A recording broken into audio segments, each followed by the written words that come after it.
નમસ્કાર વિદ્યાર્થી મિત્રો, આપનું સ્વાગત છે આપણી ચેનલમાં. જો તમે પણ ચેનલમાં નવો હો તો ચેનલને જરૂર સબસ્ક્રાઇબ કરી લેજો અને વિડીયોને લાઇક, કમેન્ટ અને શેર કરી દેજો. તો હવે આપણે આ વિડીયોની અંદર શૈક્ષણિક મનોવિજ્ઞાનની જે પદ્ધતિઓ છે એ જોવાના છે. તો એની અંદર આગમન પદ્ધતિ, નિગમન પદ્ધતિ અને પ્રોજેક્ટ પદ્ધતિ. તો આ વિડીયોની આપણે અંદર આ ટોપિક આપણે ચર્ચા કરવાના છે. બરાબર. તો હજુ સુધી તમે બાકીના વિડીયો ના જોયા તો વિડીયો જોઈ લેજો. અને જો આની તમે નોટ્સ જો શિક્ષક અભિયોગ્યતા જે 35 ગુણનું પૂછાય છે એની નોટ્સ જોઈતી હોય તો ટેલિગ્રામ પેજને ચેનલને જોઈન કરી લેજો, જેની અંદર તમને આગળની પ્રોસેસ આપેલી છે. બરાબર, કે કઈ રીતે તમે આ પીડીએફ મેળવી શકો છો. તો હવે આ વિડીયોને સૌપ્રથમ વિડીયોને લાઇક કરી દેજો. બરાબર. તો હવે શૈક્ષણિક મનોવિજ્ઞાનની પદ્ધતિઓ છે. તો એમાં આગમન પદ્ધતિ એટલે સિમ્પલ આપણે કહીએ, આગમન પદ્ધતિ કોણે આપેલી છે તો અરસ્તુ એટલે કે એરિસ્ટોટલે આપેલી છે. બરાબર. તો એની અંદર શું આવે છે તો કે પહેલા ઉદાહરણ આપે છે અને પછી નિયમો આપે છે. નિગમન પદ્ધતિની વાત કરીએ તો એ અરસ્તુ એરિસ્ટોટલે જ આપેલી છે. તો એમાં પહેલા નિયમ આવશે અને પછી ઉદાહરણ આવશે. એમાં સિદ્ધાંત પ્રણાલી તરીકે પણ આપણે એને ઓળખીએ છીએ. અને નિગમન પદ્ધતિનો પહેલી વાર જે ઉપયોગ છે એ પાણીનીએ કરેલો છે. તો આ તમારે એક યાદ રાખવા જેવી બાબત છે કે નિગમન પદ્ધતિનો પહેલી વાર ઉપયોગ કોણે કર્યો છે તો પાણીનીએ કર્યો છે. અને આગમન, નિગમન, વ્યાકરણ પદ્ધતિ તરીકે પણ આપણે એને ઉપયોગમાં લઈએ છીએ. પછી હવે પ્રોજેક્ટ પદ્ધતિ છે. તો પ્રોજેક્ટ પદ્ધતિની કેટલીક બાબતો છે કે આ પદ્ધતિને આપણે યોજના પદ્ધતિ તરીકે પણ ઓળખીએ છીએ. આ પ્રોજેક્ટ પદ્ધતિને કોણ છે તો પ્રોજેક્ટ પદ્ધતિને જે કહીએ તો જ્હોન ડ્યુઈ છે. બરાબર. પ્રોજેક્ટ પદ્ધતિ કોણ આપેલી છે તો જ્હોન ડ્યુઈએ રજૂ કરેલા ક્રિયા દ્વારા શિક્ષણ એટલે કે બાળક શું છે કરીને શીખે છે, લર્નિંગ બાય ડુઈંગ. બરાબર. તે ક્રિયા દ્વારા શિક્ષણ અને અનુભવ દ્વારા શિક્ષણના સિદ્ધાંત ઉપર આ રચાયેલ છે. કઈ પદ્ધતિ? પ્રોજેક્ટ પદ્ધતિ. તમને પૂછાઈ શકે, તમે ઘણા પેપરમાં જોયું હશે કે કઈ પદ્ધતિમાં બાળક ક્રિયા દ્વારા કરીને શીખે છે, બરાબર, અનુભવ દ્વારા શીખે છે. એ પ્રોજેક્ટ પદ્ધતિ તમારો જવાબ હોવો જોઈએ. બરાબર. તો આ પ્રોજેક્ટ પદ્ધતિને મૂર્ત સ્વરૂપ આપવાનું કાર્ય કોણે કરેલું છે તો વિલિયમ કિલપેટ્રિકે કર્યું છે. તો આ પણ તમારા માટે ઇમ્પોર્ટન્ટ છે. બરાબર. ત્યાર પછી આગળ વાત કરીએ તો અલગ અલગ વ્યક્તિઓએ કઈ કઈ પદ્ધતિ આપેલી છે તો પ્રશ્નોત્તરી પદ્ધતિ છે એ સોક્રેટિસે આપેલી છે. પ્રશ્નાવલી પદ્ધતિ છે એ વુડવર્ડથી આપેલી છે. ખેલ પદ્ધતિ કહીએ તો કાર્લ બેક કુકે આપેલી છે. સંવાદ પદ્ધતિ પ્લેટોએ આપેલી છે. બરાબર. તો આ જે પદ્ધતિઓ છે તો એના નામ ખાસ યાદ રાખવાના છે. બરાબર. પછી નિદર્શન પદ્ધતિની વાત કરીએ તો એ હર્બર્ટ સ્પેન્સરે આપેલી છે. મોન્ટેસરી પદ્ધતિ તો મારિયા મોન્ટેસરી તરીકે ઓળખવામાં આવે છે. ખોજ વિધિ તો એ નીલ આર્મસ્ટ્રોંગ છે. બેસિક વિધિ છે મહાત્મા ગાંધી, યાદ રાખી લેવો. અને ઇન્દ્રિયો દ્વારા શિક્ષણ વાત કોણે કરેલી છે તો પેસ્ટોલોજી. તો આ એક અમુક જે મુદ્દા છે એ તમારે યાદ રાખવાના છે. તો આમાંથી તમારે પૂછી શકે કોણે આપી છે આ પદ્ધતિ. બરાબર. તમને સીધું સિમ્પલ પૂછી શકે. તો હવે એની સંપૂર્ણ વિગત જોઈએ આગમન પદ્ધતિની. બરાબર. આગમન તો એની અંદર આપણે વાત કરી અગાઉ કે પહેલા શું કરશે, ઉદાહરણો કરશે ને પછી નિયમો. આ આગમન પદ્ધતિની વિશેષતા શું છે તો કે આ પદ્ધતિમાં પહેલા ઉદાહરણો આપી કોઈ નિયમ કે સિદ્ધાંત કે વાત અથવા સૂત્ર સમજાવવામાં આવે છે. બરાબર. પહેલા શિક્ષક શું કરે છે, તમને કોઈ ઉદાહરણ આપે છે. બરાબર. એ ઉદાહરણો દ્વારા અલગ અલગ વસ્તુ કરીને પછી તમને છેલ્લે નિયમ તારવતા તમને શીખવે છે. બરાબર. એવું સિમ્પલ કહે છે. તો અનેક ઉદાહરણોના અંતે તમને સિદ્ધાંત, સૂત્ર કે વાતની ચકાસણી થતી હોવાથી વિદ્યાર્થીઓમાં અવલોકન શક્તિ અને ચોકસાઈ અને તર્ક શક્તિનો અહીંયા વિકાસ થતો હોય છે. પરંતુ આ પદ્ધતિ કેવી છે, ખૂબ જ ઘણી લાંબી છે અને વધુ સમય માગી લે છે. બરાબર. એટલા માટે વિદ્યાર્થીઓને કેવી લાગે છે, કંટાળાજનક લાગે છે. તો તમને એવું પૂછે પરીક્ષાની અંદર કે કઈ પદ્ધતિની અંદર સમય વધુ હોય છે અને વિદ્યાર્થીઓને કંટાળાજનક પદ્ધતિ લાગે છે તો આગમન પદ્ધતિ તમે કહી શકો. બરાબર. એના લક્ષણો શું છે, કેવી રીતે આપણે ઓળખીએ કે આ આગમન પદ્ધતિ છે તો એને વિશિષ્ટ પરથી સામાન્ય તરફ લઈ જાય, મૂર્ત પરથી અમૂર્ત તરફ લઈ જાય. બરાબર. શિક્ષક માત્ર માર્ગદર્શક કે દિશા સૂચકનું અહીંયા કામ કરે છે. શિક્ષક શું છે, એક સહાયકર્તા તરીકે અહીંયા કાર્ય કરતો જોવા મળશે. બરાબર. વિદ્યાર્થીને ધ્યાનમાં રખાતા હોવાથી આ પદ્ધતિ કેવી કહેવાય? વિદ્યાર્થી કેન્દ્રી અને પ્રવૃત્તિ કેન્દ્રી. કારણ કે શું છે, વિદ્યાર્થી જાતે જ કરીને શીખે છે, બરાબર. એટલે વિદ્યાર્થી કેન્દ્રી પ્રવૃત્તિ તરીકે આપણે આને ઓળખી શકીએ છીએ, બરાબર. એના મુખ્ય પગથિયા શું છે કે કઈ પ્રોસેસ આમાં ફોલો થાય છે, બરાબર. તો પહેલાં તો શું છે, નિરીક્ષણ લેવા એટલે કે અવલોકન કરવા. પછી એ અવલોકન દ્વારા એની માહિતી એકઠી કરે છે. પછી એ માહિતીનું પૃથ્થકરણ કરે છે. પછી એની ઉત્કલ્પનાઓ બાંધે છે. ત્યારબાદ એ ઉત્કલ્પના છે એની ચકાસણી કરે છે અને અંતે સામાન્ય નિયમ તારવતો હોય છે, બરાબર. તો આ પ્રકારની જે પ્રોસેસ છે, તો આ પ્રકારની પ્રોસેસ પગથિયા જે છે એ તમારે યાદ રાખવાના છે. હજુ સુધી તમે ઇન્સ્ટાગ્રામ પેજને ફોલો ના કર્યું તો હવે ફોલો કરી લેજો, બરાબર. ઇન્સ્ટાગ્રામ પેજનું તમે આ હેન્ડલ છે તો તમે સર્ચ કરીને પણ એને ફોલો કરી શકો છો. તો હવે એના લાભ શું છે, બરાબર. આગમન પદ્ધતિ છે તો એના લાભ શું છે? તો વિદ્યાર્થી છે જ્ઞાન પોતાની રીતે મેળવે છે, તેથી તે સારા પ્રમાણમાં તે શીખી શકે છે. કારણ કે બાળક શું છે, પોતે જાતે શીખે છે. શિક્ષક શું કરે છે, એક માર્ગદર્શક તરીકે અહીંયા કાર્ય કરતો જોવા મળે છે. અહીંયા અવલોકન શક્તિ, પ્રયોગ શક્તિ, તર્ક શક્તિ સારા પ્રમાણમાં અહીંયા કેળવાય છે. અહીંયા સમજપૂર્વક મેળવેલ જ્ઞાન લાંબા સમય સુધી ટકી રહે છે અને વિદ્યાર્થીમાં સંશોધન વૃત્તિ વધે છે. વિદ્યાર્થીઓ શું જ કરે છે? ખોજ કરે છે, બરાબર. દરેક ઘણી નવી નવી વસ્તુઓની ખોજ કરતો જોવા મળે છે, બરાબર. રિસર્ચ કરે છે. તો અહીંયા કઈ પદ્ધતિની અંદર રિસર્ચ વધારે જોવા મળે છે? તો આગમન પદ્ધતિની અંદર જોવા મળે છે. પરંતુ આ પદ્ધતિ છે તો એની કેટલીક મર્યાદાઓ પણ છે, તો એ મર્યાદાઓ પણ આપણે ખાસ યાદ રાખવી જોઈએ, બરાબર. તો શિક્ષક એક સિદ્ધાંતના વધુ ઉદાહરણ આપે નહીં તો વિદ્યાર્થીઓ અયોગ્ય તારણ તરફ જાય છે. એટલે કે શિક્ષક શું છે કે થોડાક ઉદાહરણ આપે અને વિદ્યાર્થીઓને કહી દે કે આ તમે સમજી ગયા, હા કે નહીં. તો એ થોડીક માહિતી અમુક થોડાક જ ઉદાહરણ આપે તો વિદ્યાર્થીઓ બરાબર સમજી શકે નહીં. તો આગમન પદ્ધતિ અહીંયા બરાબર સાબિત થઈ શકતી નથી, બરાબર. પણ અહીંયા શું છે, સમય વધારે માગી લે છે આ પદ્ધતિ. એટલા માટે વિદ્યાર્થીઓને અમુક વાર કંટાળાજનક પણ લાગતી હોય છે. શાળા કક્ષાએ ઉપરા ધોરણમાં કે કોલેજ કક્ષાએ પદ્ધતિ કેવી શુષ્ક અને કંટાળાજનક લાગતી હોય છે. અહીંયા ખાસ નિયમો, સિદ્ધાંતો કે સૂત્રો પૂરતી જ અહીંયા આ પદ્ધતિ આપણે ઉપયોગ કરી શકીએ. બધા માટે ઉપયોગ કરી શકાય નહીં કે દરેક ટોપિક માટે આગમન પદ્ધતિ વાપરી શકીએ એવું જરૂરી અહીંયા લાગુ પડતું નથી. તો આ શું છે, એની મર્યાદાઓ જોવા મળે છે. હવે આપણે જોઈએ છીએ નિગમન પદ્ધતિ, બરાબર. નિગમન પદ્ધતિ, તો નિગમન પદ્ધતિ વાત કરીએ તો આ એક સિદ્ધાંત પ્રણાલી તરીકે પણ ઓળખવામાં આવે છે. અહીંયા પહેલાં નિયમ શીખવવામાં આવે અને પછી ઉદાહરણો, બરાબર. આનો સૌ પ્રથમ ઉપયોગ કોણે કર્યો છે? પાણીનીએ કર્યો છે. તો તમારા માટે ઇમ્પોર્ટન્ટ રહેશે, સ્ટાર કરી દેવાનું છે.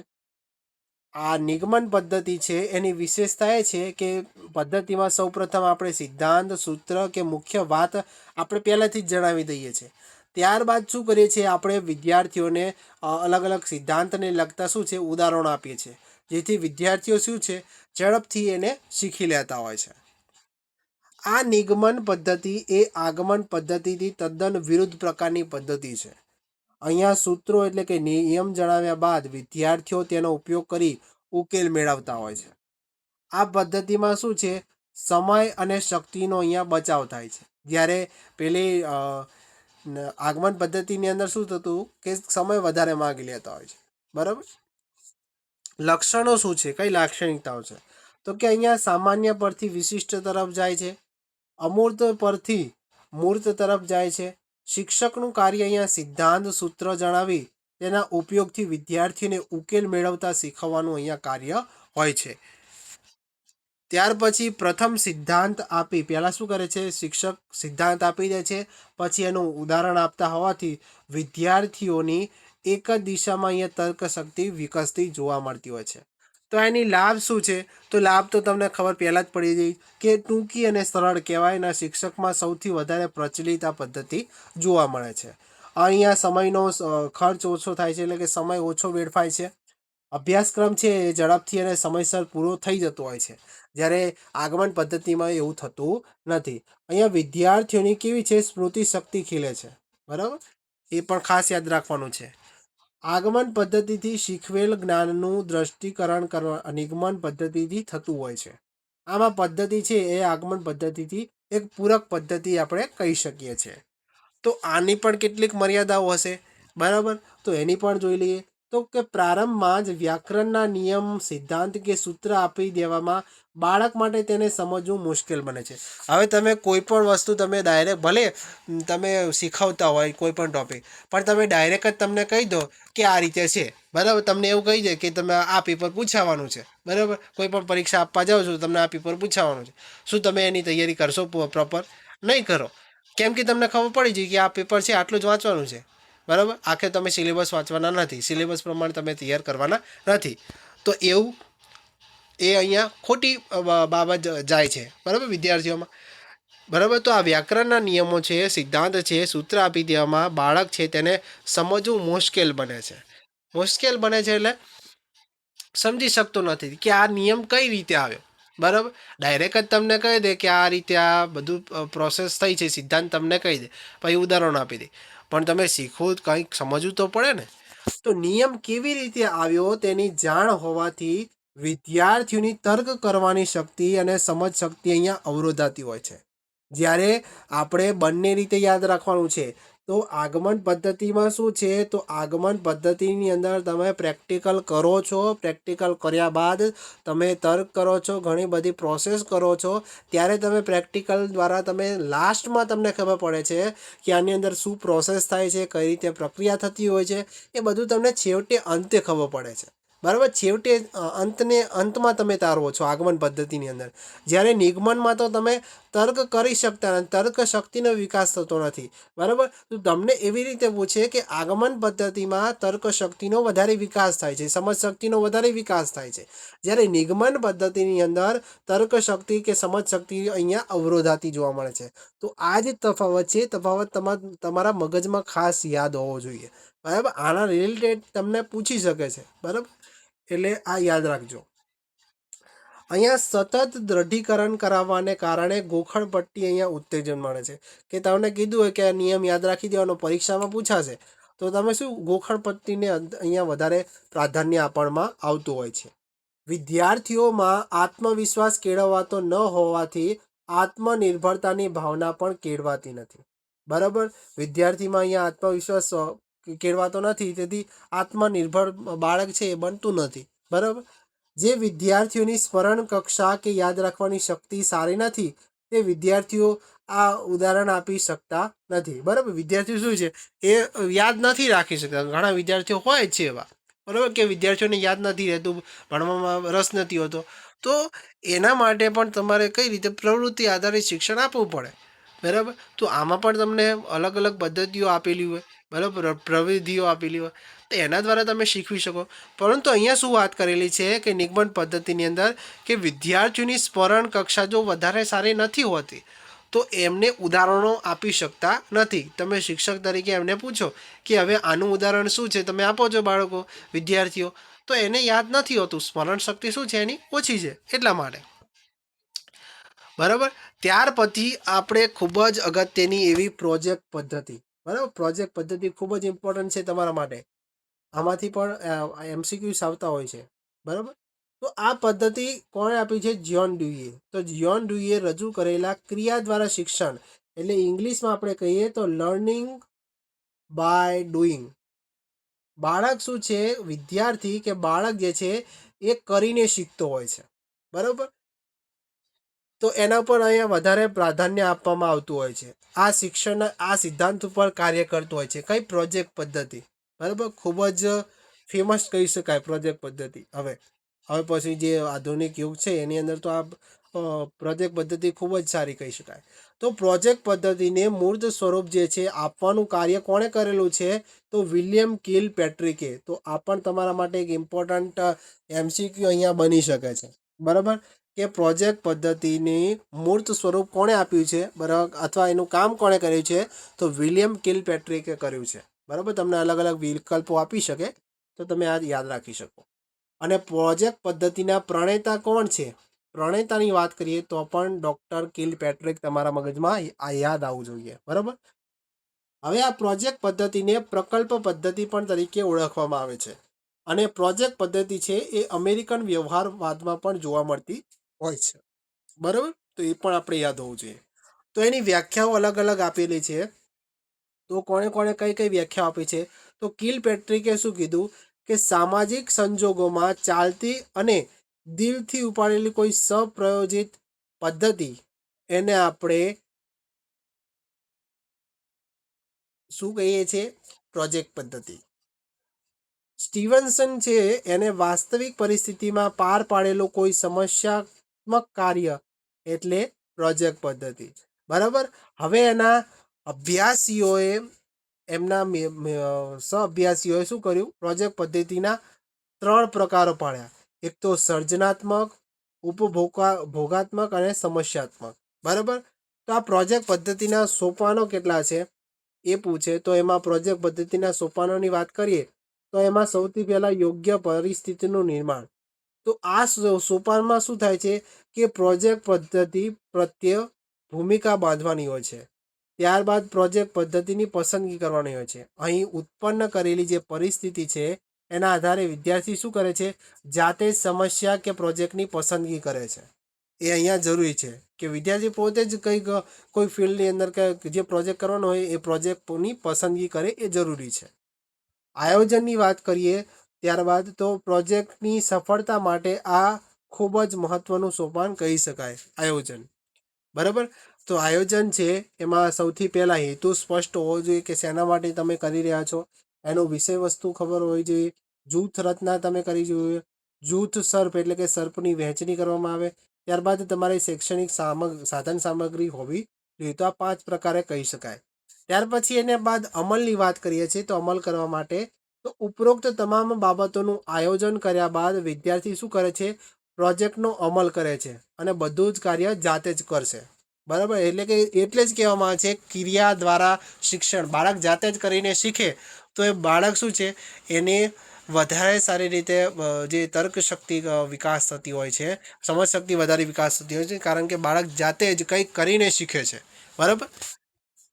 એની આગળ વાત કરીએ અહેવાલ લેખન.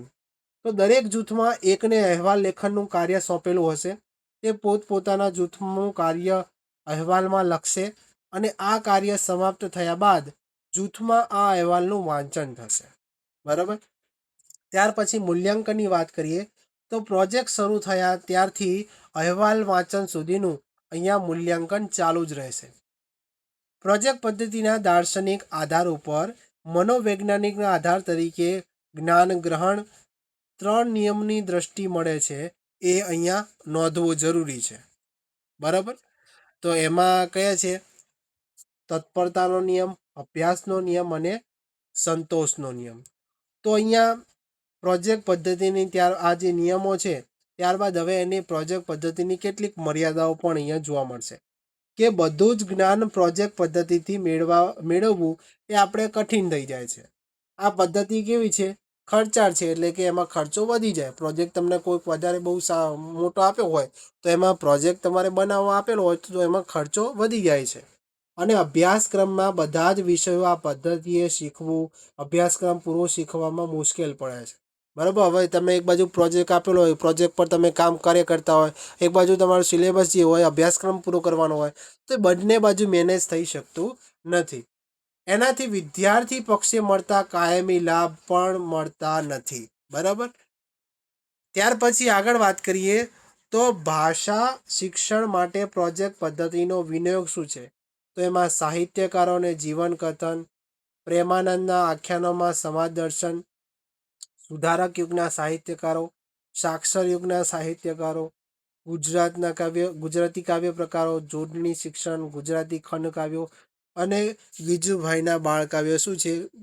ભાષા શિક્ષણ માટે પ્રોજેક્ટ પદ્ધતિ માટે અમુક મુદ્દાઓ કહી શકો છો તમે. બરાબર. હવે જો તમને આ વિડીયો ગમ્યો હોય તો વિડીયોને જરૂર લાઈક કરજો, તમારા મિત્રો સાથે આ વિડીયોને જરૂર શેર કરજો અને હજુ સુધી આપણી ચેનલને સબસ્ક્રાઈબ ના કરી હોય તો સબસ્ક્રાઈબ કરી લેજો, કારણ કે હવે તમને દરરોજ ડેઈલી એક વિડીયો તો તમને જોવા મળશે જ. બરાબર. તમને સાંજે 6 વાગ્યા પછી તમને ટાઈમ હોય તો એ પ્રમાણે જ આપણે વિડીયો મૂકીશું, જે સાંજે તમે જોઈ શકો. બરાબર.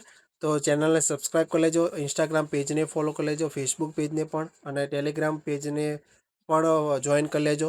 જેમાં તમને જો PDF તમારી જોઈતી હોય આની, બરાબર, શિક્ષક અભિયોગિતા 35 ગુણનું જે પૂછાય છે એની PDF માટે તમે ટેલિગ્રામ પેજમાં જઈને જે પ્રોસેસ છે ફોલો કરીને તમે PDF વ્યૂ કરી શકો છો. બરાબર. તો ફરી મળીશું આવા જ નવા વિડીયો સાથે. જય હિન્દ, જય ભારત.